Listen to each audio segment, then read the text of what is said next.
1 महिन्यापूर्वी चारचाकी वाहनाचा सौदा करून 1 लाख रुपये ॲडव्हान्स देऊन वाहन नेले. उर्वरित 3 लाख रुपये अद्याप मिळाले नसल्याचे व आपली फसवणूक झाल्याची तक्रार विठ्ठल दत्तात्रय मुनगा पाटील, वय वर्ष 39, राहणार सृष्टीनगर, अक्कलकोट रोड, सोलापूर या व्यावसायिकानं दिल्याने शिवसेना शिंदे गटाचे जिल्हा प्रमुख मनीष काळजे यांच्यासह आकाश मुदगल या दोघांविरुद्ध आर्थिक फसवणुकीचा गुन्हा MIDC पोलीस ठाण्यात नोंदला आहे.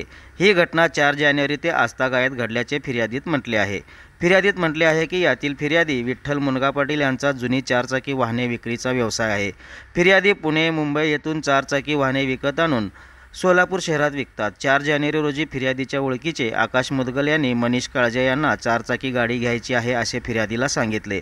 दोघांनाही फिर्यादीने गाडी दाखवली. त्यांनी गाडी पसंतही केली.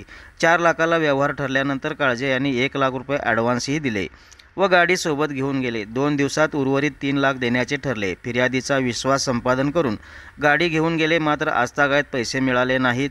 फिर्यादीकडील वाहन स्वतःचे म्हणून वापरले. आपली आर्थिक फसवणूक करून दमदाटी केल्याचे फिर्यादीमध्ये नमूद केले आहे. या प्रकरणी तपास सहाय्यक पोलीस निरीक्षक व्ही कुकडे हे करीत आहेत.